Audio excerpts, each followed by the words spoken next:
Y bueno, creo que en honor al tiempo y también por respeto a la puntualidad de todos y todas, vamos a ir comenzando. Qué gusto estar acá. Bienvenidos, bienvenidas y bienvenides a la conferencia de Salud Mental Mentalízate. Vamos a empezar con esta sexta sesión que se titula El estado de salud mental entre los y las jóvenes en Latinoamérica. Muchísimas gracias por estar aquí, dispuestos y dispuestas a escuchar y aprender sobre este tema que es tan importante, pero al mismo tiempo tan descuidado. Me voy a presentar yo. Mi nombre es Emilia Zamora, soy ecuatoriana, vivo en la ciudad de Quito. Soy psicóloga clínica y docente universitaria. Tengo una maestría en salud mental global y me dedico a hacer investigación cualitativa y participativa en temas de salud mental. El día de hoy tengo el gustazo de moderar esta sesión acompañada de todas estas invitadas maravillosas. Estoy muy contenta de estar acá y vamos a comenzar con esta sesión. La mayor parte de los países de medianos y bajos ingresos dirigen menos del 2% de sus presupuestos de salud a salud mental. En Latinoamérica, la inversión es particularmente preocupante. De ese 2%, aproximadamente la mitad está dirigida aún a un modelo hospitalocéntrico de salud, descuidando la atención a nivel comunitario. Según la OPS, la brecha de acceso a un tratamiento deja a más de 70% de latinoamericanos y latinoamericanas sin la atención psicológica que necesitan. En esta sesión hablaremos entre jóvenes activistas y profesionales de diferentes países de Latinoamérica para hablar sobre la importancia de la salud mental y también los retos y las barreras para asegurar el bienestar mental de los y las jóvenes en Latinoamérica. Además, vamos a escuchar sobre distintos abordajes e iniciativas de la sociedad civil que se han ido creando con el objetivo de luchar en contra de los estigmas y de generar espacios de aprendizaje e incrementar el acceso a los servicios de salud mental en donde ahora son tan escasos. Al final de estas discusiones tendremos un tiempo para posibles dudas y preguntas de la audiencia. Así que a continuación voy a presentar este grupo de maravillosas e inspiradoras ponentes. Una por una, vamos a comenzar por Cristina. Cristina es de Perú, es psicóloga, es diseñadora gráfica, activista feminista y por la salud mental, creadora de amorconsciente.p y cofundadora de Conecta Contigo Perú. Igual aquí está la información de Instagram y Twitter para que puedan seguir a estas redes. La salud mental es un derecho para todos y no un privilegio. Cristina vive con trastorno bipolar, pero sabe que es más que su diagnóstico. Es por ello que a través de su historia busca ayudar a quienes más lo necesiten mediante la psicoeducación y concientización del cuidado y bienestar mental, individual y colectivo. Luego tenemos a Andrea Delio. Andrea es de Nicaragua, pero actualmente reside en Uruguay. Es psicóloga, es activista en salud mental, es cofundadora del movimiento Ventana. Es un movimiento social que promueve la salud mental y la reducción del estigma asociado a los problemas de salud mental en Nicaragua. También es integrante del equipo técnico de Radio Vilar de Voz, un proyecto comunicacional participativo de salud mental en Uruguay. Y es responsable de la edición digital, del boletín digital de esta misma radio. Está apasionada por lo comunitario, por la escritura y la naturaleza. Luego también tenemos a Sofía Morales desde México. Sofía es fundadora de Chingonamente, es estudiante de psicología en la Universidad Iberoamericana del Bajío, nació en León y desde niña le apasionaba el comportamiento humano, tiene una gran actitud de servicio y una pasión por acompañar a las personas. Esto le llevó a estudiar psicología, le encanta leer, salir a correr, pasar tiempo con su familia y amigos, así como salir a caminar con sus perros. Seguimos con Evelyn Rubio. Evelyn nos acompaña desde Panamá. Es estudiante graduada de psicología Se caracteriza por ser empática, espontánea, extrovertida, muy curiosa, es apasionada de su carrera, de dar a conocer sobre temas que giran en torno a la salud mental y su gran abordaje, así como de hablar sobre temas de impacto social, tabú, y de romper estereotipos de la sociedad. Actualmente es anfitriona de Espacio Seguro Podcast y escritora en el periódico Corriere di Panamá. Su plan a futuro es un máster en psicología clínica y psicología organizacional. Luego tenemos a Gema. Gema nos acompaña desde Perú. Es comunicadora para el desarrollo. Actualmente candidata a una maestría en innovación social y emprendimiento por LSI. Con más de 7 años de experiencia en el campo de la gestión estratégica de la sostenibilidad, es embajadora de la Red Internacional de Líderes One Young World y cofundadora de la Asociación Civil Sin Fines de Lucro de Mentes. Está enfocada en la promoción de la importancia de la salud mental en el Perú y cofundadora de Perú Voluntario, que es la primera red de redes para fomentar el fortalecimiento y articulación del ecosistema del voluntariado en el país. Y finalmente tenemos a Mariana White desde Colombia. Mariana es periodista y realizadora del medio independiente Mutante. Está interesada en los temas del cuidado y la salud. Realizó su tesis de grado de la Universidad de Antioquia sobre la atención en salud mental en la ciudad de Medellín. Ha trabajado en otros medios colombianos como El Tiempo y La Silla Vacía. Hizo parte del equipo de Activamente, un proyecto de Mutante junto con otros medios periodísticos de Latinoamérica que unió entre septiembre y diciembre de 2020 a 750 ciudadanos voluntarios, especialistas en salud mental y data periodistas para indagar sobre cómo las cuarentenas decretadas durante la pandemia afectaron la salud mental de los y las jóvenes. Así que tenemos un maravilloso panel para esta mesa redonda y vamos a dar inicio.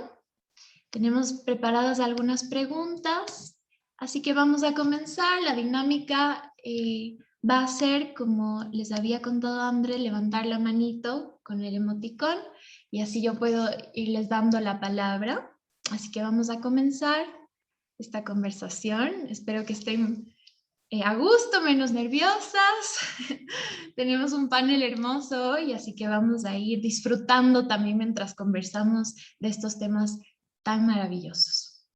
El primero, ¿por qué creen que debemos hablar más de salud mental entre los jóvenes?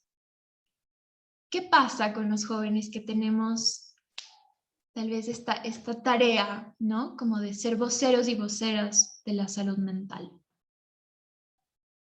¿Cris? Sí, hola a todos.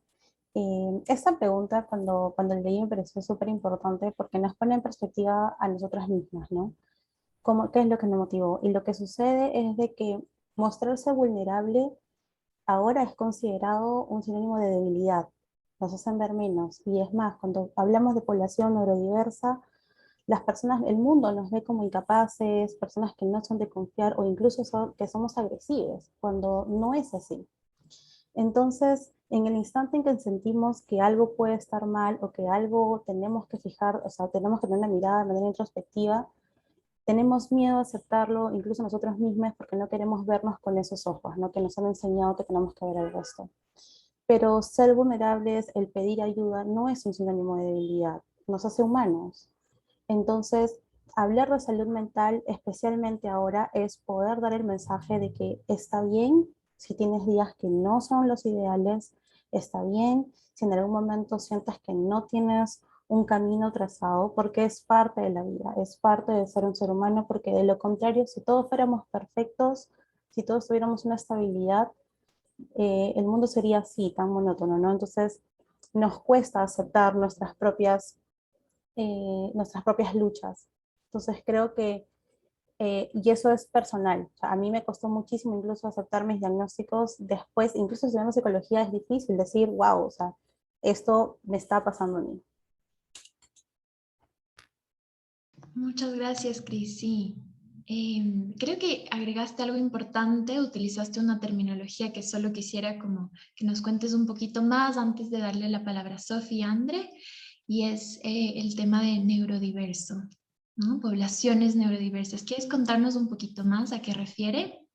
Sí, claro. La población neurodiversa es básicamente toda la población que tiene algún tipo de trastorno diagnóstico mental. Muchas veces se hablaba solo de la población neurodivergente, que era dentro de lo que es el espectro autista, pero realmente no, engloba muchísimo más. Una persona que tiene un diagnóstico de depresión, que tiene un diagnóstico de ansiedad, también es una persona neurodiversa porque digamos que sus capacidades no están al mismo nivel o no están igual de desarrolladas o tienen un impacto a lo largo de su vida, a diferencia de una persona neurotípica, ¿no? Que se le denomina neurotípica a las personas que, digamos, son no mentalmente estables, que es lo que la gente piensa, sino que no tienen, digamos, un diagnóstico. Entonces, cuando hablamos de población neurodiversa, hablamos del conjunto de personas que tienen un diagnóstico, que dentro de ellas también está incluida hombres, mujeres, niñas, comunidad LGTBQ+, personas trans. Entonces, somos una población vulnerable no solo dentro de nuestros países, sino a nivel mundial. Sí, muchas gracias, Cris, por esa aclaración. Creo que es importante porque también nos va ayudando a romper estigmas y es una de las barreras más grandes hacia alcanzar, ¿no? El bienestar y la salud mental, incrementar los accesos. Entonces vamos a seguir. Voy a darle la palabra a Sofi. Cuéntanos por qué es que como jóvenes debemos hablar más de esto.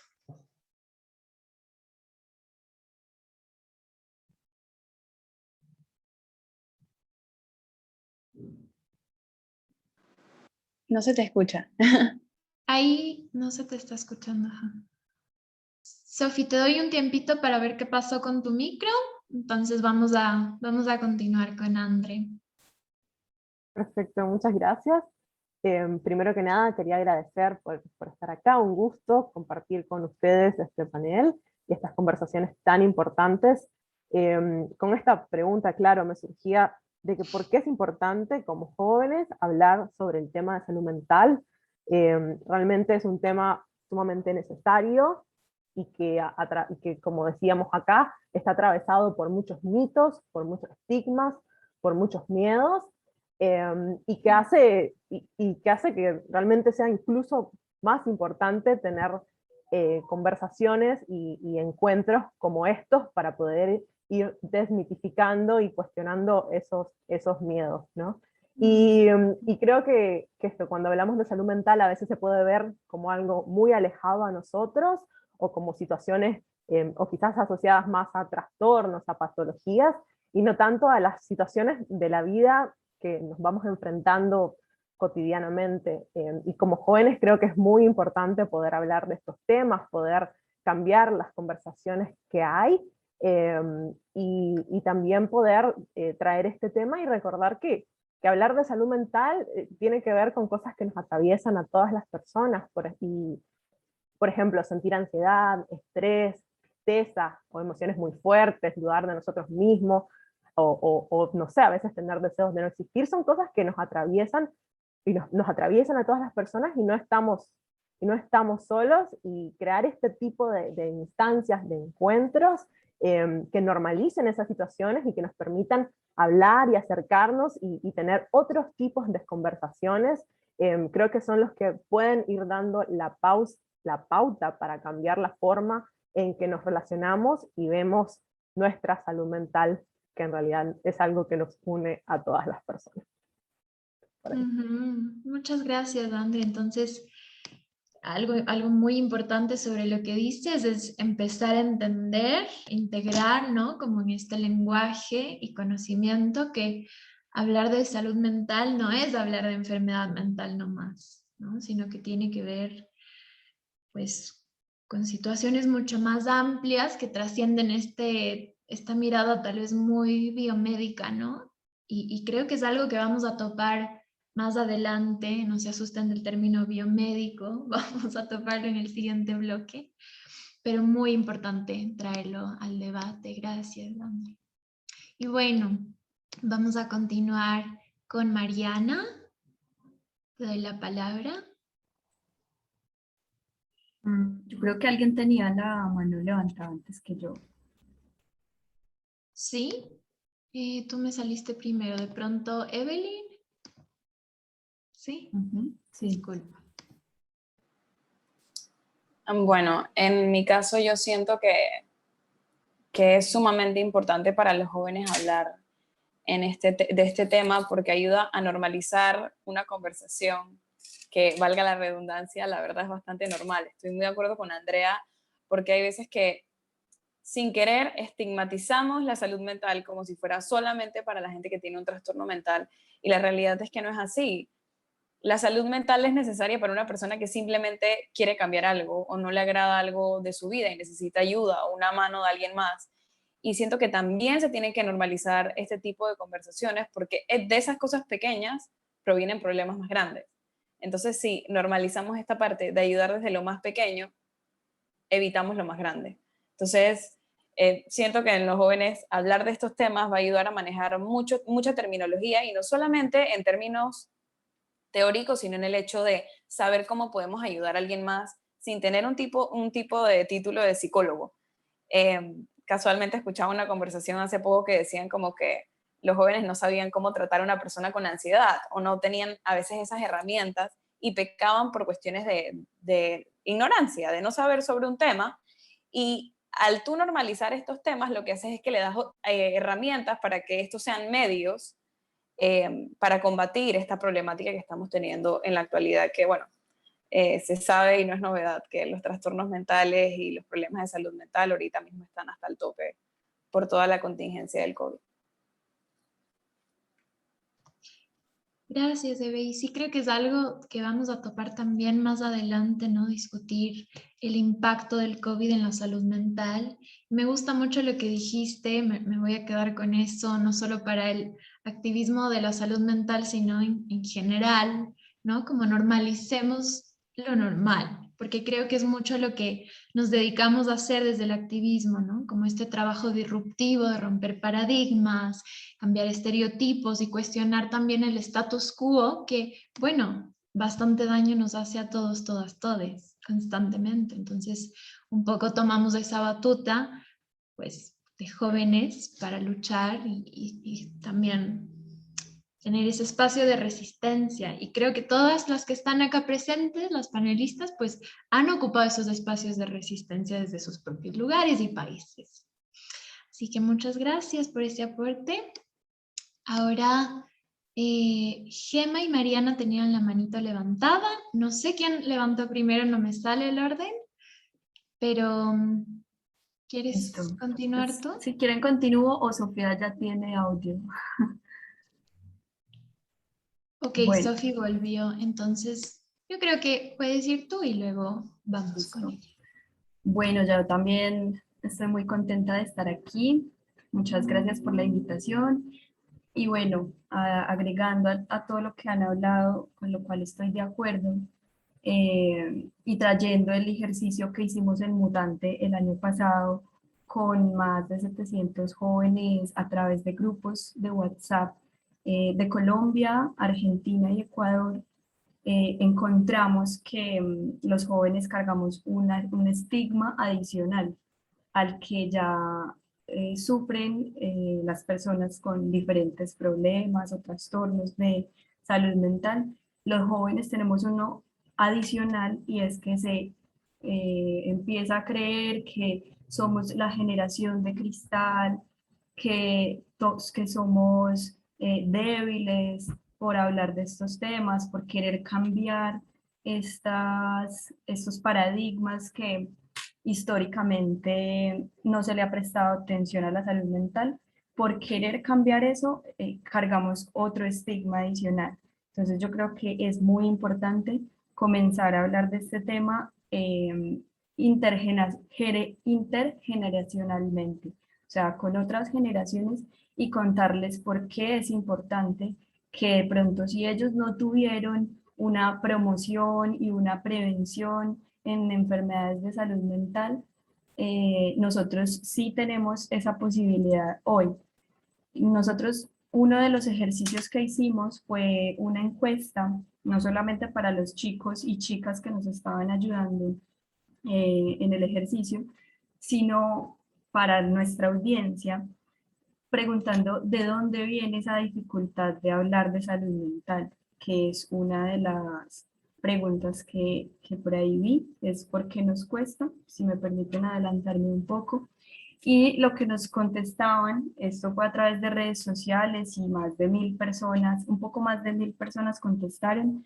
¿De dónde viene esa dificultad? Pues precisamente se decían que nunca se había hablado en la familia, que está el estigma de ser débil, hay vergüenza, hay miedo a que me juzguen, miedo a que me digan loco o loca, que la gente me mire extraño, falta de conocimiento también, no soy clara al expresarme y eso devela también una falta de educación, de psicoeducación para poder saber cómo expresarnos cuando estamos hablando de salud mental. O no tengo con quién hablar o no cuento con una red de apoyo. Entonces, creo que lo importante ahí es empezar a poner el tema en todos nuestros entornos, en nuestra familia, en nuestro trabajo, y no quedarnos con que solo es un tema de nosotros los jóvenes, sino de todos y todas. Súper importante el tema intergeneracional, Mariana, y creo que el mensaje final que nos das de ocupar los espacios de diálogo, ¿no? Y todos los espacios de diálogo que nos sean dispuestos, ya sea la sobremesa después de comer con tu familia, bueno, traer el tema, intentar, ¿no?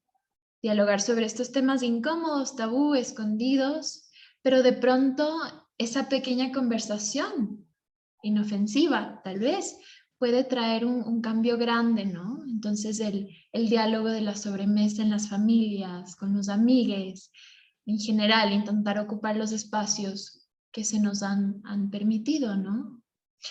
Y bueno, para continuar igual con esa pregunta sobre por qué los jóvenes tenemos que seguir conversando de salud mental y ocupando este espacio, voy a continuar con Gema y luego tal vez darle espacio a Sofi, que veo que ya está por acá de vuelta. Espero que ya esté tu micro funcionando. Entonces, Gema, te escuchamos.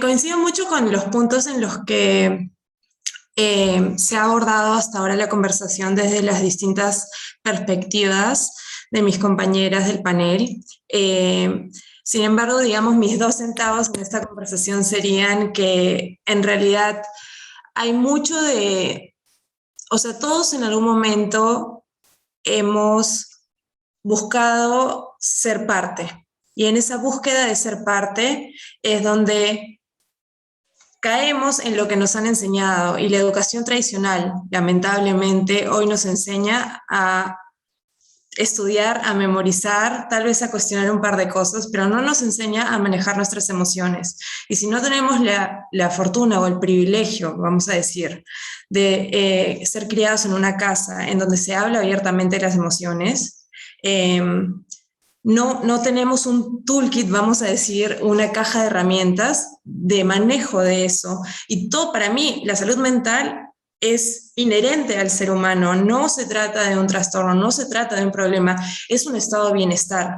Y el estado de bienestar como tal, desde un lado humano, hay que conversarlo, ¿no? Hay que, por supuesto, todo lo que dijeron previamente, desmitificarlo, luchar con ese estigma, porque es salud finalmente. No hablemos de un problema, y lo mencionaba, no recuerdo si fue Andrea, de que importa cómo hablamos acerca de la salud mental, importa qué términos usamos. Y por eso mucho de lo que hacemos desde Dementes está en el frente de comunicación, porque precisamente queremos ayudar a desmitificar los mitos alrededor de la salud mental. Y yo siento, y con esto concluyo, es como un diagrama de Venn, ¿no? Los jóvenes queremos ser parte de un todo, y estos son todos los atributos en este círculo de lo que queremos ser, de lo que conocemos. Y en este otro lado está todo lo que tal vez no queremos ver de nosotros, pero en el medio está nuestra esencia, y hay que aceptarlo como tal, porque todo, como la vida en general, no es ni blanco ni negro, estamos en una tonalidad de grises, y la salud mental es aceptar esa tonalidad de grises, estar cómodo con esa tonalidad. Ese sería mi aporte. Muchas gracias, Gemma, y qué bonita forma de visualizar esta dicotomía, este binario, e intentar no habitar el binario, porque creo que es algo, bueno, que traemos como históricamente, no solo alrededor de la salud mental, sino un montón de otras problemáticas, pero habitar los grises, ¿no? Como estar pendiente de cuando nos estamos cruzando ahí a un lado de los polos, y me gusta mucho la metáfora que usaste. Gracias por tu aporte, Gemma. Vamos a darle el espacio a Sofi si es que tiene algo más que agregar acá. Me encantó, ay, ya sirve, yay. Me encanta todo lo que escucho de mis compañeras, la verdad, y creo que ya no queda nada más que aportar, incluso creo que sería bueno continuar con la siguiente pregunta. Lo único que diría en adición al comentario de Gemma sería que precisamente aquello que no es nombrado no existe.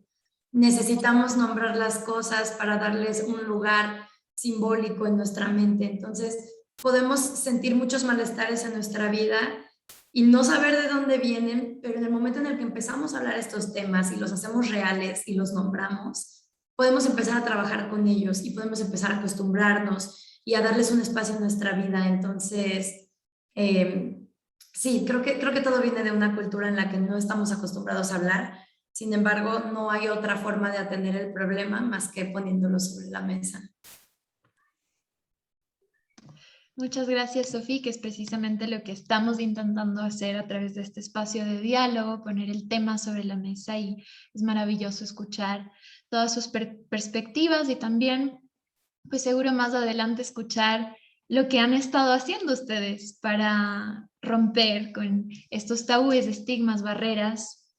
Así que, en efecto, vamos a pasar al siguiente bloque.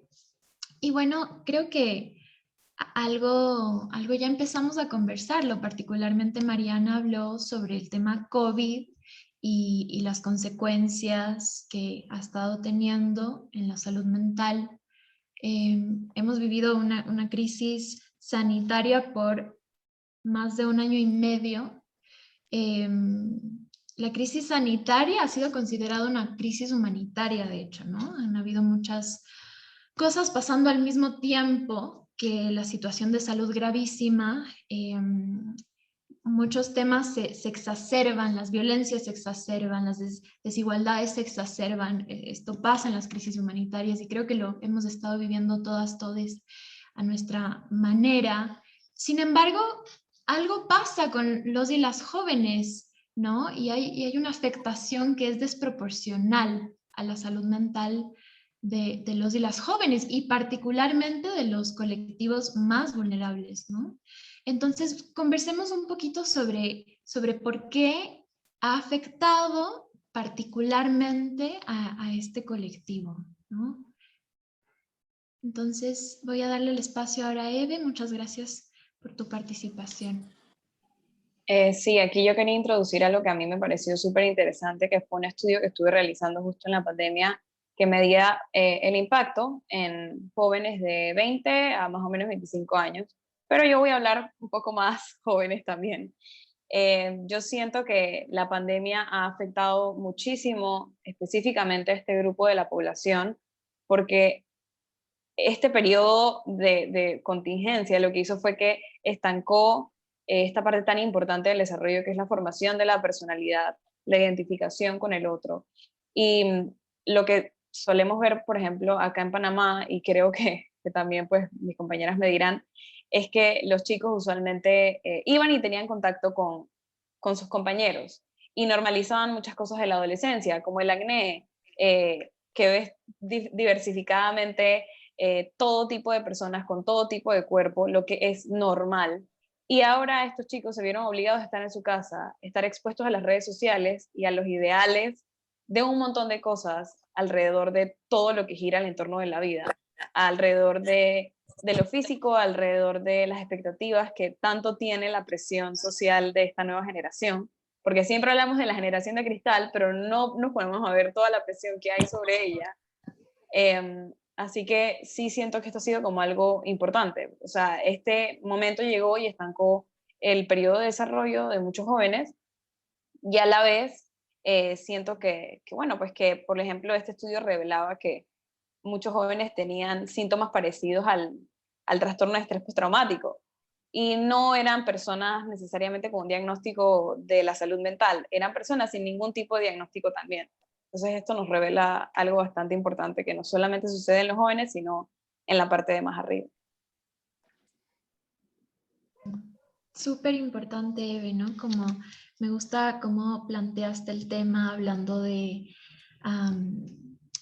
pues las redes de apoyo y solidaridad que se construyen en la adolescencia y en los periodos de juventud son sumamente importantes, y el hecho de estar aislado físicamente, ¿no? De ese apoyo y de esas redes de cuidado en la adolescencia particularmente y en la juventud temprana, claro que tiene un efecto en el desarrollo, ¿no? Pensemos en las distintas partes del cerebro que se desarrollan en pues edades específicas, ¿no? Entonces, seguramente habrán muchísimos estudios más adelante de neuroimagen que nos puedan permitir observar, ¿no? ¿Qué es lo que pasó a nivel como también neurológico? Pues por el confinamiento y el aislamiento tan prolongado, que es algo que no hemos vivido, al menos nosotros antes, ¿no? Entonces, gracias por introducir este tema del desarrollo, creo que es muy fundamental. Le voy a dar la palabra a Cris, que está por acá. Luego veo Gracias, a amiga. Mariana. Sí, de hecho, coincido muchísimo con Evelyn. O sea, ahorita vivimos en un mundo competitivo, ¿no?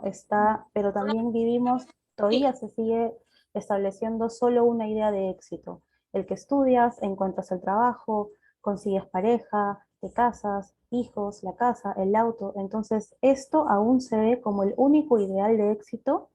Y algo que mencionaba Evelyn de la generación de cristal, que también está muy presente, me parece, en la mayoría de los países de Latinoamérica, es la presión que otras generaciones ejercen sobre nosotros, pero la presión que nosotros mismos también nos ponemos, ¿no? El querer generar este cambio y no tener las herramientas, no tener las mismas oportunidades, y la pandemia llegó a cortar y a pausar todo esto. Entonces creo, Clara, obviamente sé que no soy la única, que pues nos encontrábamos con un año que estaba empezando, lleno de muchas cosas, de muchos planes, y de pronto entrar y sentir que no puedes salir física ni mentalmente de un solo estado, causó un impacto. Y eso es algo que también lo mencionamos en una reunión que tuvimos antes, cómo se romantizó la pandemia, al llegar a un punto en el que las personas empezaban a agradecer, ¿no? Qué bueno que llegó la pandemia porque nos hizo ver hacia adentro, qué bueno que llegó la pandemia porque tengo tiempo de más. No, agradecer la pandemia sería agradecer muerte, sería agradecer crisis, una, una crisis no solo de bienestar en una persona, sino económico, político, de salud. Lo que sí podemos hacer es reconocer el impacto que la pandemia tuvo en cada uno de nosotros, especialmente en los jóvenes, ¿no? Que es darse cuenta de que no existe la salud sin la salud mental, que es algo que Gemma también estaba mencionando. La salud mental es parte del desarrollo desde que una persona nace hasta que muere. Está con nosotros de principio a fin. Y la pandemia lo que ha hecho es básicamente decirnos, mira, nunca, ya sea tanto la persona como el Estado o la entidad privada, que nunca han querido mirar a este lado, es hora de que gires y lo veas porque está aquí, está presente. Estamos gritando básicamente por ayuda. Entonces, me parece que, y como estaba diciendo Evelyn, ¿no? Cuando uno ya es difícil ser adolescente y recién estar descubriendo qué es lo que quieres hacer con tu vida, para que venga el mundo a decirte tienes que ser así y encima que esté en pausa. Entonces, ha afectado el desarrollo. Como tú dices, Evelyn, los estudios van a seguir llegando, ¿no? Han habido muchos casos de piques, de diagnósticos, sobre todo de ansiedad, que las personas no saben, porque no hay psicoeducación, no saben que la ansiedad es una emoción bastante regular, es bastante común, igual que el estrés, pero no existe esta educación a nivel primario, ¿no? Ni en los colegios ni en las universidades. Entonces me parece de que nosotras tendríamos que tener un poco más de reforzar la idea de que este tipo de situaciones nos hacen ver que realmente necesitamos buscar ayuda o ser nosotras las personas, agentes de cambio que faciliten esa ayuda.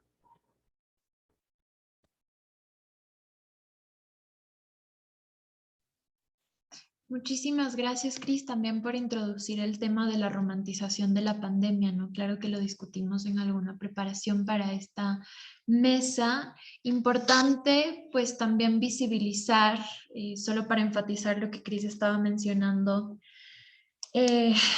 al ser la pandemia también, pues, considerando una crisis humanitaria, lo que pasó fue que se empezaron a exacerbar todas las inequidades existentes y entonces la inequidad con respecto a la salud mental también. Y nos dimos cuenta que la salud mental es un privilegio de clase para quienes pueden acceder y pues pagar una consulta psicológica, particularmente en nuestros países, ¿no? En donde el sistema de salud pública simplemente no puede abastecer la demanda amplia. Entonces, igual es un tema que vamos a topar en un ratito cuando hablemos de los servicios de salud mental, pero te agradezco mucho, Cris, por traerlo a la mesa. Le voy a dar la palabra a Mariana, que tiene la manita levantada, y luego también está Sofi y Gemma. Gracias. Bueno, sobre la pandemia yo quería traer dos cosas a colación. También del ejercicio, también que sale del ejercicio que hicimos en Activamente con estos tres países. En los estudios que revisamos de los tres países de Colombia, Argentina y Ecuador, se vio que quienes habían sido más afectados en materia de salud mental por las cuarentenas, sí habían sido los jóvenes de 18 a 29 años o adultos hasta los 36 años. Y esto pues porque históricamente o hace algún tiempo los jóvenes sí tienen una vulnerabilidad mayor, pero también porque en pandemia, digamos que como ustedes han dicho, se precarizó el empleo, el acceso a la salud y demás cuestiones sociales. Pero a mí me parece muy importante decir aquí como el por qué, ¿cierto? No quedarnos con, fuimos los jóvenes los más afectados por la pandemia en materia de salud mental y hemos sido los más afectados, los más vulnerables, sino por qué, ¿cierto? Entonces aquí los expertos nos ayudaban a entender que es porque tenemos unas cargas adicionales, es un momento particular de estrés en el que estamos decidiendo qué vamos a hacer con nuestra vida, cómo vamos a salir adelante con nuestras familias. Y pues llega la pandemia y no tenemos de pronto acceso a educación, a empleo, a salud. Entonces esto genera una carga y una presión adicional que obviamente va a repercutir en nuestra salud mental. Adicionalmente, y esto es de un estudio en Colombia específicamente, de la Universidad Autónoma de Barcelona, las más afectadas dentro de ese grupo fueron las mujeres jóvenes de bajos recursos. Entonces esto nos empieza a mostrar que la salud mental no es un tema, además de que no es solamente hablar de enfermedad, no es solamente la falta de enfermedad mental, sino que es un cúmulo de bienestar. Habla también de otros factores, no solamente de la salud. O sea, para estar bien también debemos tener unos básicos, unas necesidades básicas sostenibles. Y entonces esto empieza a hablar de por qué las mujeres, porque hemos tenido también cargas adicionales de cuidado en la casa y las cifras de cómo se aumentó el trabajo de las mujeres en casa con la pandemia, con las cuarentenas, pues nos está hablando de eso. Y adicionalmente de bajos recursos, porque no podían salir, hay unos altos niveles de informalidad en Latinoamérica y estas mujeres que generalmente tenemos unos trabajos más precarios que los hombres, no podían salir las mujeres que trabajan de manera informal a traer un sustento a sus casas. Entonces, me parece muy importante ver todos esos factores sociales que implican en que seamos en que sean las mujeres jóvenes de bajos recursos las más afectadas. Muchísimas gracias, Mariana, por traer ese tema tan importante. Y pues creo que es muy importante conversarlo porque de pronto a veces tenemos la tendencia de pensar, pues la salud mental es solo tu mente, ¿no? Como tu mente así aislada. Y la verdad es que cada vez sabemos más por la evidencia, y particularmente cualitativa, quisiera decir. No, pues la mente habita un mundo y depende de cómo está ese mundo, ¿no es cierto? Los factores sociales están directamente relacionados a la salud mental. Cada vez hablamos más de determinantes sociales de la salud. ¿Qué pasa con los altos índices de pobreza? ¿Qué pasa con la violencia de género? ¿Qué pasa con la precarización laboral? Y cómo todo esto está intersectando definitivamente con la salud mental. Una perspectiva de interseccionalidad y de imbricación es muy fundamental para comprender las perspectivas más amplias, ¿no? Que trascienden y que definitivamente llegan hasta ocupar la esfera política, ¿cómo no? Si también es una esfera que habitamos, ¿no? Así que creo que es fundamental pensarlo desde esa perspectiva tan amplia. Mariana nos hace mirar más allá de la mirada como tan biomédica que a veces hiperpatologiza, ¿no? Como es el cerebro lo que está enfermo. Y nos damos cuenta de que, bueno, este cerebro habita un cuerpo y este cuerpo habita un mundo. Entonces, ¿cómo está este mundo, no? Creo que es importante cuestionarlo. Gracias por traer ese tema. Gema, te doy la palabra y luego veo que André también tiene la manito levantada. Sofi, tenías hace un ratito, pero ya no te veo. No sé si quieres agregar algo. ¿Sí? Ok. Sí. Dale, Sofi. En mi perspectiva también hacia los jóvenes es que es precisamente, yo no diría, sí hemos sido de los más afectados, pero realmente esta problemática de la pandemia golpeó a todas las generaciones, a todos. Entonces, para un joven es muy importante su familia y su entorno social. El entorno social claramente se vio limitado debido al aislamiento social, al no poder salir de casa, y forzándonos a convivir a través de las redes sociales, que es un arma de doble filo, porque también el pasar un exceso de tiempo en redes sociales agota la mente, son adictivas, existen centros de rehabilitación para las redes sociales, para los videojuegos. Entonces, de alguna forma, con esta hiperdigitalización que vivimos en la pandemia, y los jóvenes, al ser quienes más nos hemos adaptado, digamos, a este mundo digitalizado, nos aventaron a este mundo sin avisarnos que es también peligroso y que necesita de límites y de reglas. Y luego, por el otro lado del eje familiar, digamos, por ejemplo, en cuestión de los adultos mayores, se sabe que la soledad es un factor que acelera el riesgo de mortalidad en un 26%. Luego los adultos, tenemos a los padres de familia, al menos en México, sé que también en sus países, el desempleo fue enorme, fue devastador y trajo una crisis económica, que muchas veces los jóvenes, hay quienes están en la vida laboral, quienes no, pero se ve desde afuera y se viven los problemas familiares desde afuera. En el caso de la crisis económica, las mujeres son las que menos han recuperado las tasas de empleo. Muchos de los hombres sí, pero hay una tasa de mujeres muy alta que todavía no lo recupera. Además de que se sabe que los casos de violencia doméstica aumentaron, que una vez más somos los jóvenes, los hijos, quienes somos testigos de todas estas cosas que se han vivido en casa durante pandemia.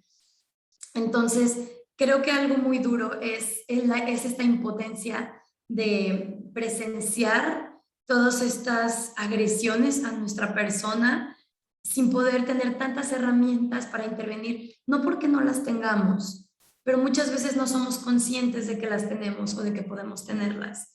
Entonces, creo yo que como jóvenes ha sido muy frustrante el adecuarse a un modelo en línea, si es que se puede seguir estudiando, o el abandonar la universidad en muchísimos de los casos, el vivir una crisis económica desde casa, el vivir el miedo al contagio, el miedo a los familiares contagiados, entre muchos factores que sin duda nos han puesto, pues sí, en el reflector como una población que se ha visto muy afectada en la pandemia.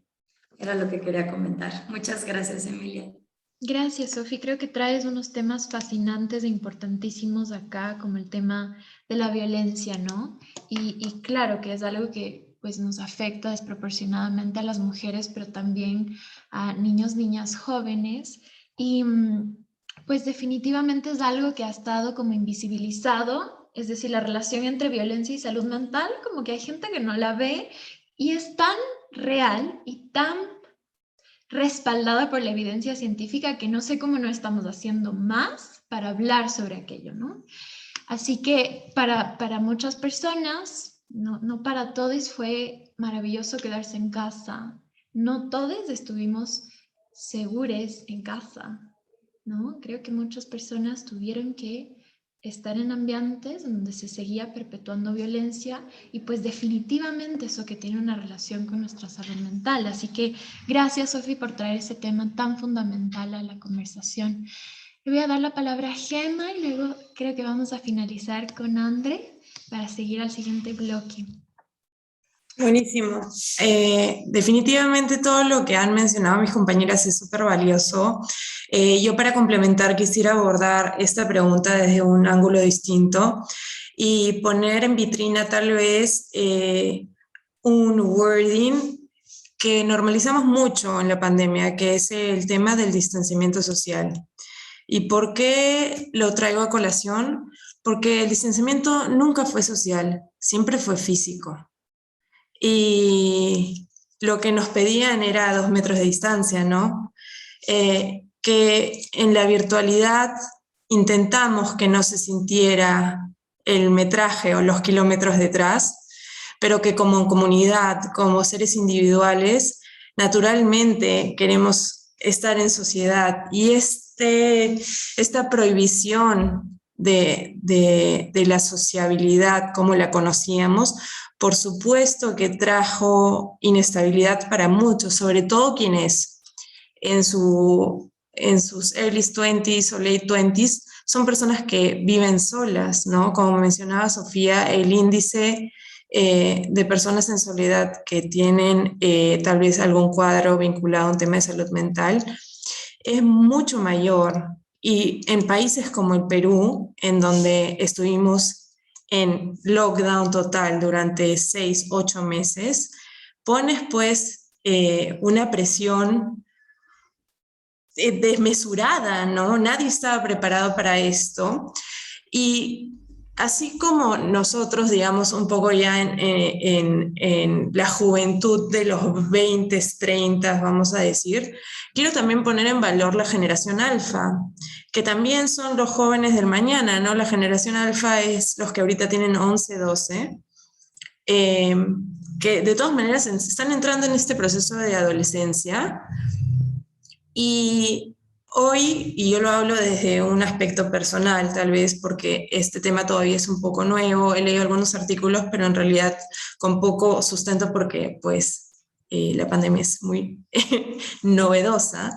Pero los espacios de socialización es Minecraft, el chat de Minecraft, y tu avatar se vuelve tu identidad, y tu casa y lo que diseñas a partir de este espacio virtual es como tú manifestas tu creatividad.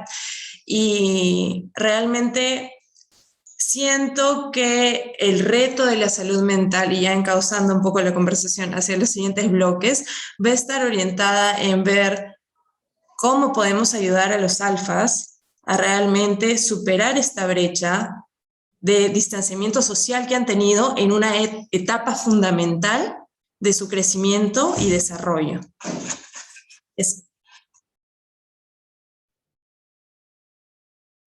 Muchísimas gracias, Gemma. Creo que es algo que debemos empezar a pensar más. En lo personal no me lo había cuestionado de esta manera, ¿no? Así que muchas gracias por traer ese cuestionamiento nuevo a la discusión, y seguramente cuando hablemos de las iniciativas para contribuir a la salud mental de los y las jóvenes podemos pues pensar, ¿no?, en distintas soluciones y abordajes. Finalmente le voy a dar la palabra a André para continuar con el siguiente bloque de discusión o preguntas. Bien. Muchísimas gracias, realmente me surgen muchos comentarios de escucharlas a todas ustedes.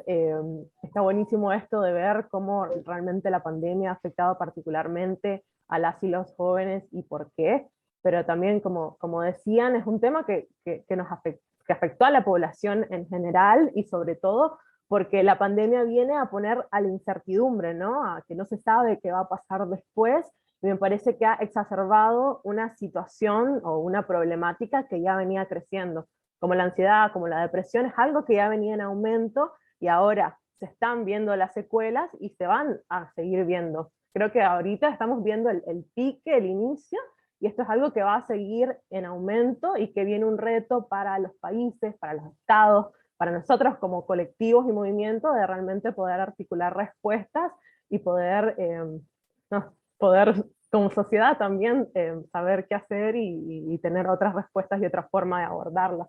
Y también me quería quedar con esto que me resonó mucho de los factores sociales, cómo están vinculados con el tema de la salud mental, porque me parece fundamental hablar de eso y unirlo también con el tema de la violencia, con todo, y cómo el tema de la salud mental y el acceso sigue teniendo que ver con privilegios, y por ejemplo con el tema de la pandemia, cuando decíamos el quédate en casa, como muchas personas están fuera de eso. Por ejemplo, quédate en casa y si no tenés casa, ¿y dónde está tu salud mental ahí también? Entonces, creo que cuando hablamos de salud mental y cuando militamos y somos activistas en salud mental, no pueden quedar de lado todas esas demás luchas sociales que corresponden y que van unidas también con este bienestar que tenemos como personas. Muchísimas gracias, André, por esa participación y creo que, bueno, esa ha sido justamente una de las respuestas de la juventud, ¿no? Ante la problemática tan amplia, es esa militancia, ese activismo y desde una perspectiva, como antes estábamos mencionando, que comprende la interseccionalidad, que puede entender las distintas dimensiones de humanidad, ¿no? Y bueno, creo que es una de las respuestas que hemos tenido, salir pues a pedir por nuestros derechos, ¿no? Porque es eso, pues la salud mental al fin y al cabo es un derecho que tenemos que seguir reclamando porque no existe suficiente acceso y eso nos lleva justamente a conversar. Porque hemos visto, bueno, ya tenemos toda esta evidencia sobre las prevalencias y las problemáticas de la salud mental, ya sabemos que es un problema y sin embargo los estados no están tomando digamos, la posta, ¿no? No están haciéndose cargo de la problemática. Durante la pandemia los servicios de salud mental no se priorizaron, de hecho fue como la última ruedita del coche. Esto es algo que nos ha pasado históricamente, es un área descuidada. Y ni siquiera en un momento tan fundamental y tan importante pudimos como alocar, ¿no? Los fondos suficientes y el compromiso político necesario para empezar a ver cambios y transformaciones en un área tan descuidada como es la salud mental. La pregunta es, ¿por qué no se priorizan estos servicios? ¿No? Y de una vez para entrelazarle con la siguiente, ¿cómo hemos visto en nuestro país la situación? No sé si alguien quiere comenzar. André. Bueno, si quieren ahí sigo uniendo, que iba un poco con lo que estaba hablando también. Creo que con los países y los estados también el tema de la salud mental va ligado con esto que hablábamos del estigma, que realmente se sigue viendo como un tema bastante, no sé, alejado, no importante. Realmente hay muchos países de Latinoamérica acá, por ejemplo, cuentan con leyes, cuentan con legislaciones, pero muchas veces no tienen fondos. Entonces eso habla de la voluntad política que hay y realmente hay una precarización de los servicios, funcionaban mal y ahora con la pandemia, bueno, vienen a complejizar todo y también las formas en que funcionan de repente están más ligadas a una atención con la psiquiatría o manicomial y no necesariamente con perspectivas comunitarias, y todo eso afecta, y bueno, y me parece que con la pandemia vino a complejizar, porque servicios que no estaban funcionando bien y tenían que adaptarse, no había forma de adaptarse cuando no hay a algo que no existía nunca antes, ¿no? Y si no hay recursos es todavía mucho más complejo. Entonces creo que es algo que no estaba en agenda pública como prioridad, y bueno, y que va a ser un reto para los países poder dar una respuesta ante eso. Y que creo que como ciudadanas y ciudadanos, bueno, vamos a tener que estar en esa lucha, ¿no? Para poder ponerlo en agenda, y también está bueno venir y en esta conversación podernos preguntar por qué como jóvenes nos interesa que el tema de salud mental esté en la agenda política y cómo eso nos puede cambiar la realidad y cómo eso va a poder permitirnos acceder a la salud, a la atención y a otras formas de abordaje muchísimo más integrales como personas. Gracias, André. Entonces, como jóvenes, tal vez ese deber, bueno, posibilidad de cuestionarlo todo, ¿no? Y cuestionarlo todo implica todo. Entonces también implica las decisiones del Estado y tal vez la falta de fondos y compromiso y voluntad política, como lo acabas de mencionar, y tal vez que no se quede solo en el cuestionamiento, ¿no? ¿Qué tal también, como justamente estábamos conversando antes, una propuesta para poder intervenir, para poder reclamar estos derechos, para poder incrementar estos accesos, ¿no? Y creo que otra vez, todas hemos estado involucradas en eso y vamos a conversar de lo que hemos estado haciendo en nuestros espacios adelante. Gracias, André. Ahora voy a darle la palabra a Mariana. Todas quieren hablar en este bloque, todas tienen la mano levantada. Y no sé realmente quién levantó primero, entonces voy a ir en orden de lo que me aparece acá, ¿ya? A ver, Mariana, ¿quieres comenzar tú? Bueno, gracias. Ay, qué pena si alguien estaba antes. Em, bueno, como periodista, digamos, cuando le indagamos a las autoridades qué están haciendo en salud, en materia de salud mental, pues es fácil para ellos pasarnos, digamos, como todos sus programas que están haciendo y toda la comunicación que están dando al respecto. Entonces, digamos que cuando podíamos, después de mucho, acceder a ellos, pues sí nos enviaban cartillas que sacaron en medio de la pandemia, cartillas, videos, webinars y diferentes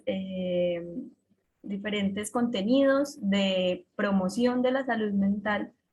Sin embargo, nos dábamos cuenta que era insuficiente porque era un problema ya estudiado. De hecho, nos pasaron una lista grande de los estudios que decían que las cuarentenas estrictas iban, y todo lo que pasa alrededor de una pandemia, pues iba a afectar la salud mental de todos y todas, no solamente de quienes ya tenían algún problema de salud mental. A pesar de esto, las acciones específicas que se hicieron fueron muy insuficientes. Entonces, vimos que sí hubo conferencias, que sí hubo cartillas, pero sobre todo en Internet. ¿Y qué pasa con estas personas que no tienen acceso a Internet? O también prometieron cosas, por ejemplo, aquí el Ministerio de Salud prometió una legión, así lo decía, de 2.500 psicólogos para atender la salud mental, y cuando fuimos a ver qué había pasado con eso, no se dieron los recursos para que se llevara a cabo, a pesar de que 4.000 personas se inscribieron porque querían ser voluntarios además. Entonces, las ayudas que vimos era, sí, puede que tengan una lista de ayudas, pero cuando vamos a ver son personas voluntarias que quieren aportarle a esto, o como les digo, pues conferencias y cartillas que realmente no atacan el problema de fondo, que es además que sobre todo en la salud mental tiene que haber mucha promoción y prevención. Y como veíamos ahorita, nuestros sistemas de salud en Latinoamérica están basados en la enfermedad. Entonces, vas cuando ya, digamos, es demasiado tarde.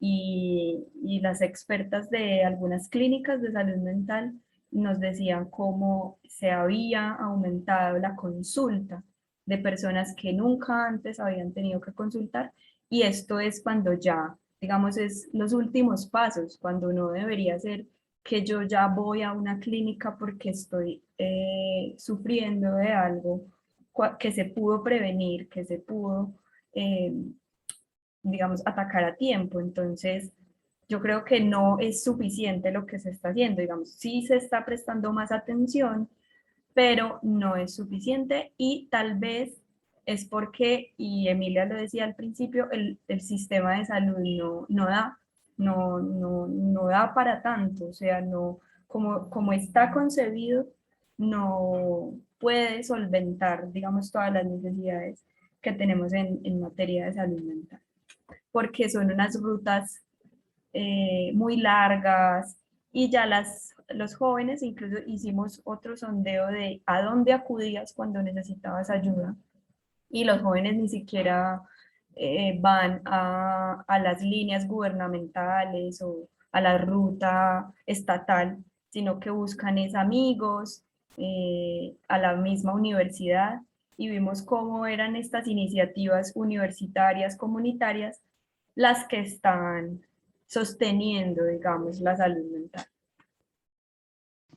Ok, muchísimas gracias, Mariana. Entonces la respuesta estatal en Colombia insuficiente y también como en muchos otros países de Latinoamérica, ¿no? Usando, esto es algo que también lo vi mucho en Ecuador, como una cortina de humo, ¿no? Algo estamos haciendo, algo por este sector, algo tal vez para las personas que tienen, como decías, acceso a Internet.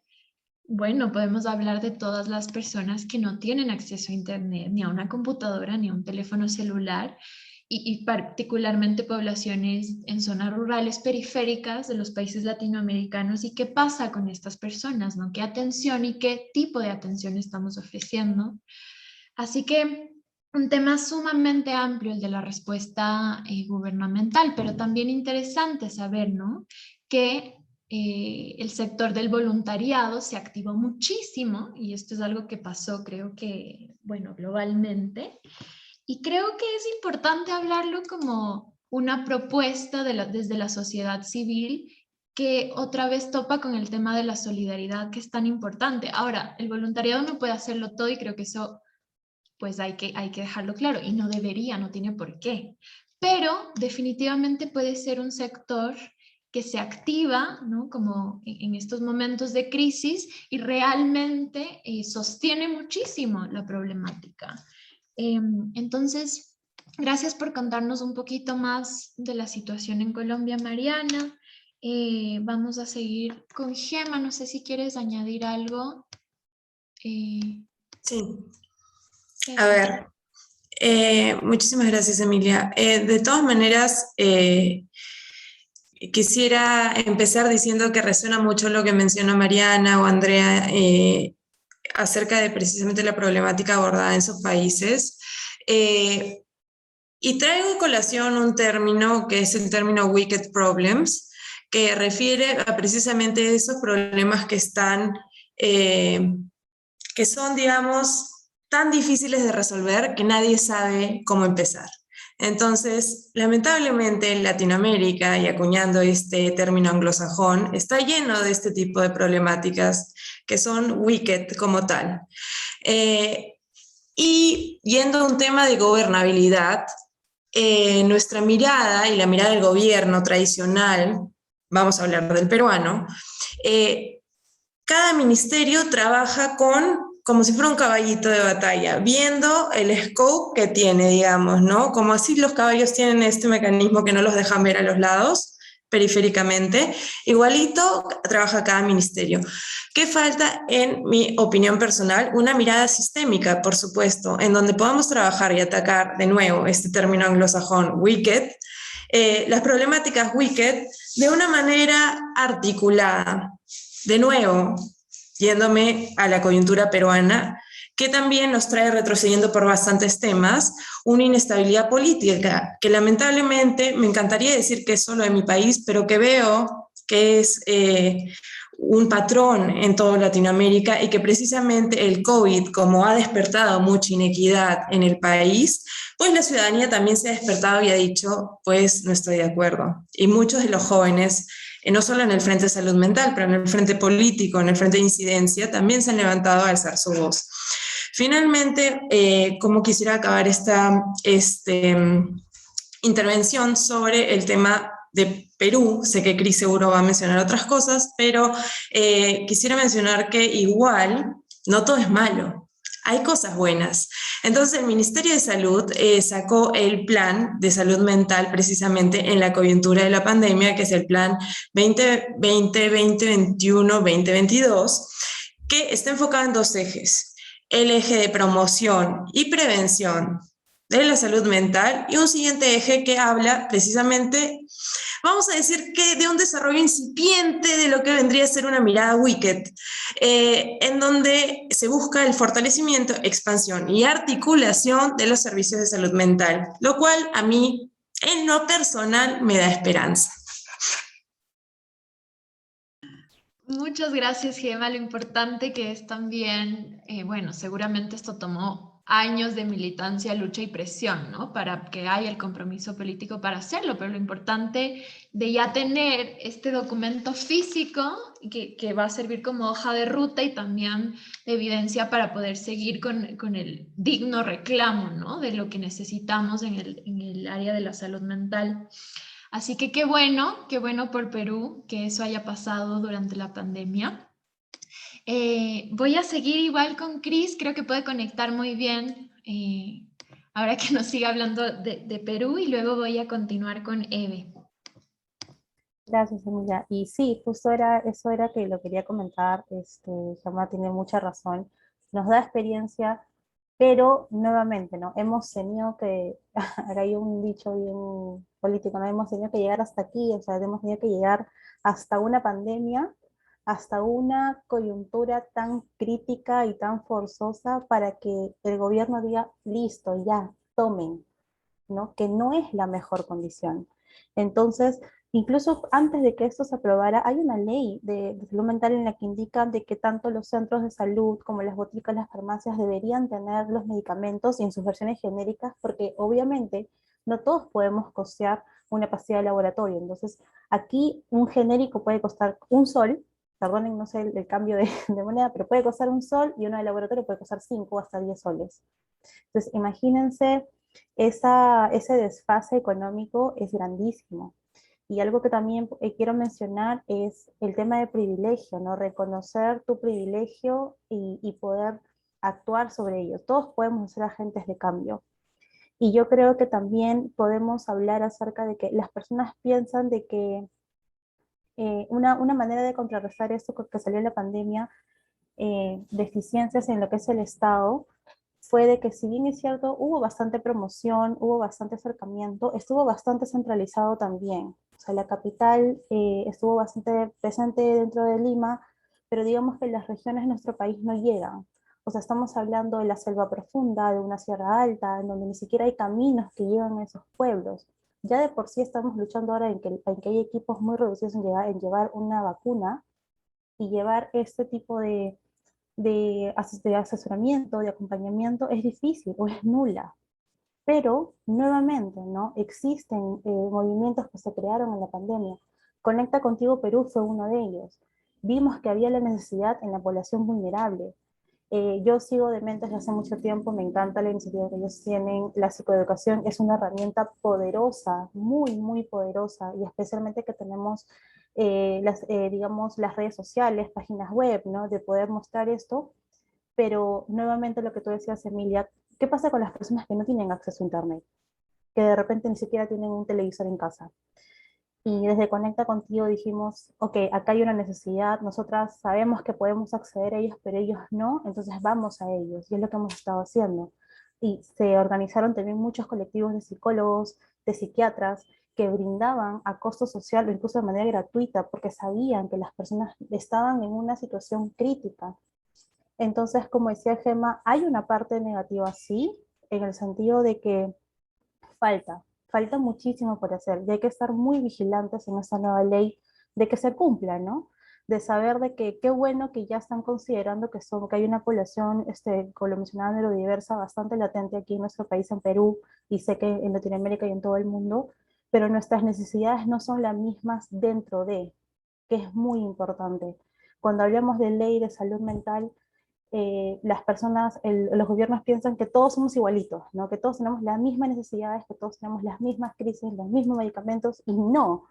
Incluso una persona que puede tener los mismos trastornos que yo tengo, pueden haber nacido de situaciones diferentes, tenemos necesidades diferentes y vivimos en condiciones socioeconómicas diferentes también. Y algo que quiero compartir es una experiencia personal. Yo tengo una, bueno, me hice como que amiga de alguien con la que compartía este grupo de apoyo, y un día salimos y quedamos en que íbamos a comprar nuestros medicamentos, ¿no? Porque planes de personas neurodiversas, vamos a comprar nuestros medicamentos. Y, y yo estoy completamente consciente de la situación de privilegio que tengo. Le dije, no te preocupes, yo te recojo, voy manejando, vamos a esta botica, yo siempre encuentro ahí. Si no hay, yo sé que estoy en la capacidad de comprar, no tienes esta, bueno, dame la otra, no hay problema.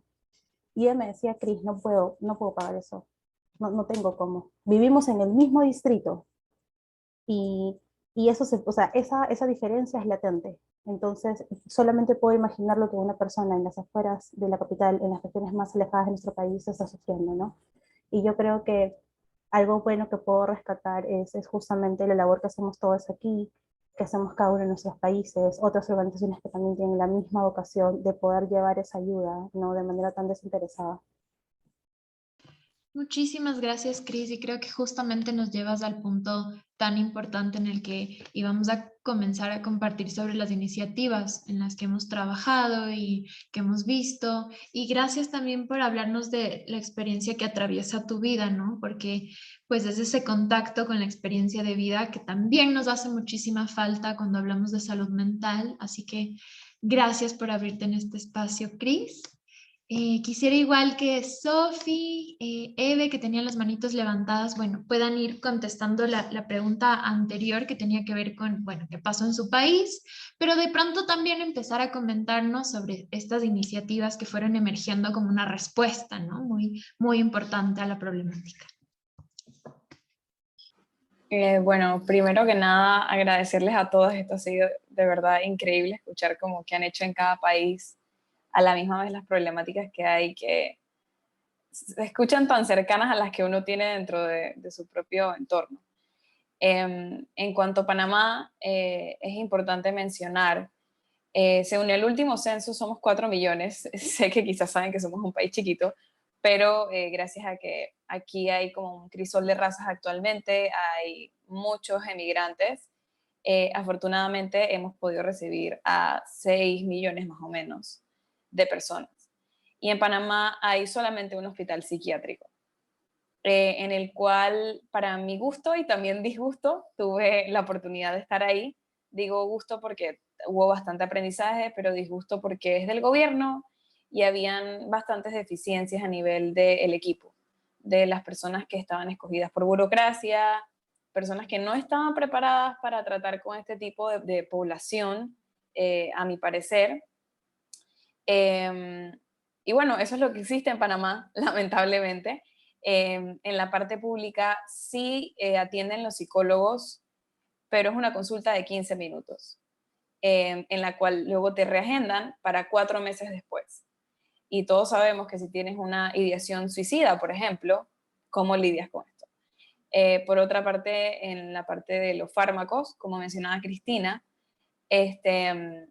suele suceder que si tienes algún tipo de diagnóstico y te medican con Rivotril, por ejemplo, hay veces que la pueden tener, hay otras veces que no la pueden tener y pueden tener otro tipo de componente, y pues para los que saben y los que no saben, lograr un balance con los medicamentos psiquiátricos es bastante difícil como para estar cambiándolos todo el tiempo por diferentes componentes. Entonces, eso lleva a más hospitalizaciones en un hospital psiquiátrico que no se da abasto para 6 millones de personas. Entonces, es bastante, hay veces que es bastante cansón y desesperanzador la situación, pero como dijo Gemma, no todo es tan malo. Las iniciativas en Panamá que se han hecho actualmente es el sacar una ley de salud mental. Se está planeando todo esto con un diputado que está tomando esta iniciativa para aumentar el fondo financiero del país, que es menos del 2% actualmente, Y como segundo, el involucrar esta parte de salud mental no solamente en la parte pública, sino exigirlo en los seguros privados, que también se tome en cuenta, que no solamente vayas a un doctor, sino que también puedas tener cierto tipo de arreglo con tu seguro privado para ir a tu psicólogo. Entonces, siento que esto también es súper importante, es mucho más común las conversaciones entre amigos de hoy fui a terapia, y me dijeron esto y esto y esto. Hoy fui a tal círculo en que de repente no es terapia, pero aprendiste algo más sobre salud mental. Como iniciativa personal, bueno, ya lo mencionaron antes, pero como sublimación, dos amigas y yo hicimos un podcast en el que psicoeducamos sobre diferentes temas que tienen que ver con la salud mental y no necesariamente es hablar de ansiedad o depresión, es de hablar de cómo afecta el acoso callejero en la salud mental, cómo afecta la pornografía en el cerebro de los niños. ¿Qué haría que implementáramos educación sexual en el desarrollo infantil? O sea, este tipo de cuestiones que no son, digamos, tan habladas en países que son menos progresistas y más tercermundistas, como lo es todavía Panamá, también educan en algo que es tan grande como la salud mental, que es súper integral. Muchísimas gracias, Eve, y seguramente vamos a dar una miradita a tu podcast, que se llama Espacio Seguro Podcast. ¿Le encontramos en Spotify o en qué plataforma? ¿Sí? En Spotify, Apple Podcasts y Apple Podcast y Anchor. Muchas gracias. Aquí haciendo la publicidad no pagada. Sí, está muy bien. Gracias por la aclaración y también por traernos pues esta iniciativa tan interesante que has formado como por sublimar, dijiste, ¿no? Pero también definitivamente por contribuir a esta gran brecha de servicios y de atención que se viven en Panamá. Gracias, Eve. Y vamos a cerrar con Sofi. Igual, Sofi, quisiera que nos cuentes sobre tu propia iniciativa. Claro que sí. Bueno, igual no quiero perderme la oportunidad de platicarles un poco cómo lo vivimos en México. Voy a ser lo más breve posible, pero creo que es importante. En México, en los primeros 2 meses de pandemia, el 27% presentó síntomas de depresión y el 32% de ansiedad. 11 meses después de que inició la pandemia, el índice de depresión aumentó de ser el 5% de la población al 25%. Y durante todo este tiempo, el presupuesto de salud pública, del presupuesto de salud pública, solo el 2% se designa a salud mental. Entonces, realmente existe un abandono muy fuerte por parte del gobierno para apoyarnos en este sector y una creciente necesidad en la población. Hubo un fuerte aumento de consumo de adicciones y desabasto de medicinas psiquiátricas, que es interesante porque quiere decir que muchas personas comenzaron a recibir tratamiento y acudir a terapia, pero fueron tantas que nos quedamos incluso sin medicamentos. Entonces, sí hubo una demanda muy fuerte en los servicios de salud mental que no estuvimos listos para atender. Y bueno, en cuanto a las soluciones, que es parte de lo bueno que ha podido salir de esta situación, ante esta necesidad de hablar del tema, yo inicié una página en Instagram, se llama Chingonamente, ahí los invito a que nos sigan.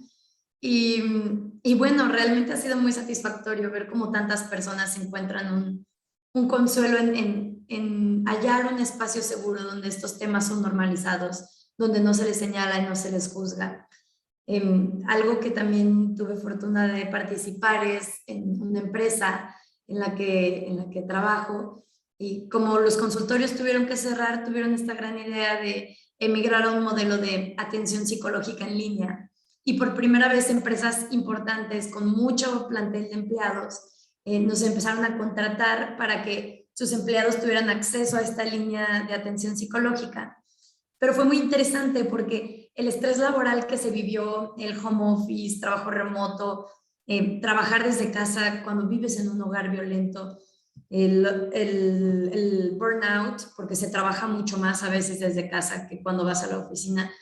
Entonces, fue muy interesante que los empleados empezaran a recibir estas herramientas de tener campañas de salud mental dentro de la empresa, que les enviáramos newsletters, tener acceso a un psicólogo, a una llamada de distancia. Y bueno, he participado en algunos otros movimientos y organizamos unas pláticas que se llamaron De la queja a la acción, donde igual, muy parecido aquí, ¿no? Planeábamos conferencias donde podíamos, dices, ¿cómo podemos empezar estas conversaciones intergeneracionales sobre salud? ¿Me quieren apoyar? Súper, Sofi, muchas gracias por contarnos en todo lo que has estado y bueno, sí, también les invito a que sigan a la página de Sofi en Instagram, se llama chingona.mente.mx, así la encuentran y estos espacios nos ayudan muchísimo a democratizar la información sobre salud mental, ¿no? Y creo que tenemos que seguir repensando formas para que el acceso a esta información trascienda las redes, porque sabemos que pues no todas las personas tienen acceso. Hemos hablado mucho de las personas que viven en zonas rurales y periféricas de nuestros países y también de repensar el acercamiento, ¿no? Siendo muy considerados, consideradas y cuidadosos de sus propios, pues, cosmovisiones, ¿no? Y sus propias creencias en torno a lo que es el bienestar y la salud mental. Creo que eso es un tema para otra mesa de diálogo y bueno, seguramente podremos seguir colaborando juntas porque ha sido maravilloso escucharlas a todas. Igual en el chat Mariana nos dejó un poquito de información sobre la situación en Colombia y cómo también se logró como un incremento en el presupuesto, que es maravilloso escuchar. Así que a pesar de todas las problemáticas y exacerbaciones en todas estas esferas de las que hemos conversado, pues a la final el espacio de lucha, militancia, activismo y bueno, ¿no? Propuestas que puedan ayudar a incrementar estos accesos y solicitar lo que nos merecemos en los espacios, desde los espacios públicos, está teniendo frutos. Todo esto está generando algo de respuesta, ¿no? Entonces es muy importante también notarlo y por eso queríamos darles el espacio acá para que nos cuenten. Y ahora, para ir cerrando, porque estamos ya un poquito contra el tiempo, tenemos un par preguntas del público, entiendo, ¿no? Entonces, la primera habla sobre cómo podemos empezar estas conversaciones intergeneracionales sobre salud mental. ¿De pronto alguien quisiera contribuir un poquito a esta pregunta del panel? ¿Cris? Sí. Gracias. Gracias, gracias chicas, de verdad, como estaba diciendo Sofía, es increíble ver todas las iniciativas. Solo para hablar desde mi experiencia personal, es difícil, porque estamos luchando contra una persona programada, ¿no? Porque nosotros hemos sido parte de esa programación. Entonces, tener la misma paciencia que nos tenemos a nosotras mismas de poder entender esta información, de procesarla, de aceptarla también, y ser de alguna manera esta fuente de información segura para las personas. Y yo creo que el inicio puede ser en casa, ¿no? Conversar con tus padres, hacer de pocos que hablar de las emociones, de los sentimientos sea normal, porque somos humanos, tenemos sentimientos, validar cada una de ellas, dejar esta idea tan retrógrada de pensar de que ser feliz es positivo y estar triste es negativo. No, las emociones son necesarias para el desarrollo del ser humano en todas las etapas. Y también, pero eso también es poner un límite, ¿no? Saber hasta qué punto nosotros podemos ser esta fuente. Y me pasó mucho, y quiero dejar esto también, de que a veces queremos, nos esperanzamos en que una persona nos entienda y queremos que nos comprenda cómo nos sentimos, pero muchas veces dentro de este proceso caemos en que también limitamos y perjudicamos nuestra salud mental. Entonces, la información está abierta, la información está ahí. Muchas de nosotras la hemos buscado a nosotras mismas porque queremos saber más. Podemos ser facilitadores de esta información, por supuesto, pero al final del día, si una persona no quiere entender o no quiere abrir un poco, no solo su mente, sino su corazón, que estás hablando con otro ser humano, pues creo que poner límites saludables también es importante, ¿no? Estos cambios tienen que nacer de uno, tienen que ser fomentados en espacios seguros. Nosotros podemos ser ese espacio seguro para otra persona.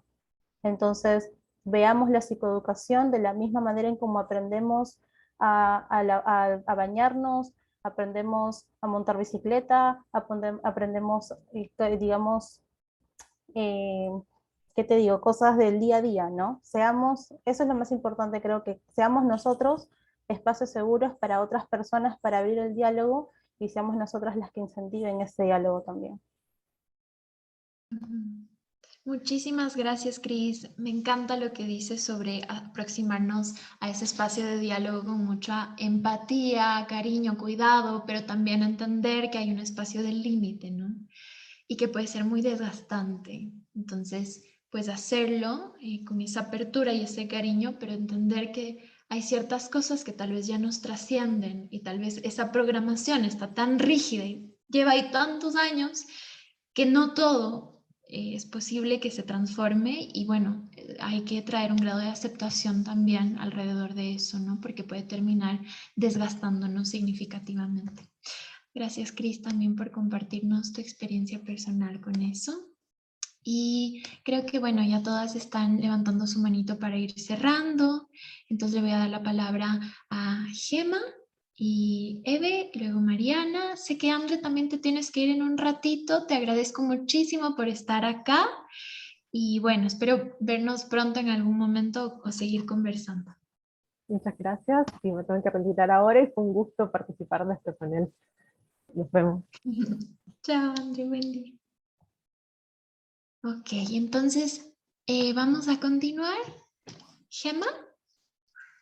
Sí, bueno, haciendo una pequeña reflexión acerca del tema de trabajar la salud mental, tocando distintas poblaciones a nivel etario, considero por la experiencia, sobre todo en estos últimos 2 años, año y medio que ha durado esta pandemia, desde Dementes hemos entrado también en el espacio, similar a lo que mencionaba Sofía, hemos entrado a trabajar, a desmitificar la salud mental en el espacio laboral.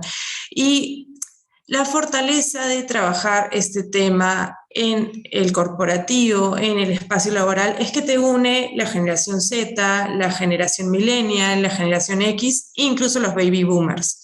Entonces, de todas maneras, y de nuevo, vinculado al perfil que nosotros tenemos desde Dementes, el reto es muy comunicacional y también vinculado y tocando muchos espacios de la educación y la capacitación. ¿Cómo abordamos el tema de la salud mental en el trabajo? ¿No? Y digamos, lo pongo un poco retórico porque, y hago una pequeña reflexión personal, nos enseñaron a que el espacio emocional y el espacio de trabajo no eran compatibles, ¿correcto? De hecho, si eras una persona capaz muy emocional, por ahí te habrás topado con algún jefe que te decía, bájale 2 soles, bájale tantito, bájale 2 rayitas, ¿no? Porque capaz que no estamos acostumbrados a eso, desentona un poco. Y vinculándolo tal vez con lo que empezamos a hablar, creo que la generación millennial, o lo que llaman la generación de vidrio, hoy tiene esta... no vamos a llamar labor porque es demasiada presión para nuestra generación, pero vamos a decir que tienen la oportunidad de realmente ser un catalizador en este espacio laboral, porque estamos dispuestos a hablar de nuestras emociones, estamos dispuestos a hacer o a liderar con el ejemplo, vamos a decir. Entonces sí considero que hay una oportunidad gigante en los espacios laborales de trabajar el tema de salud mental. ¿Por qué no apoyándonos un poquito o usando de aliados a los millennials como catalizadores de este espacio?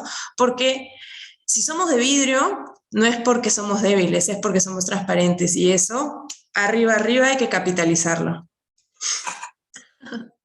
Gracias, Gemma, por cerrar con esa frase tan pegajosa. Me encantó lo que dijiste sobre no es una labor porque sería demasiada presión para nosotros y creo que en efecto puede serlo.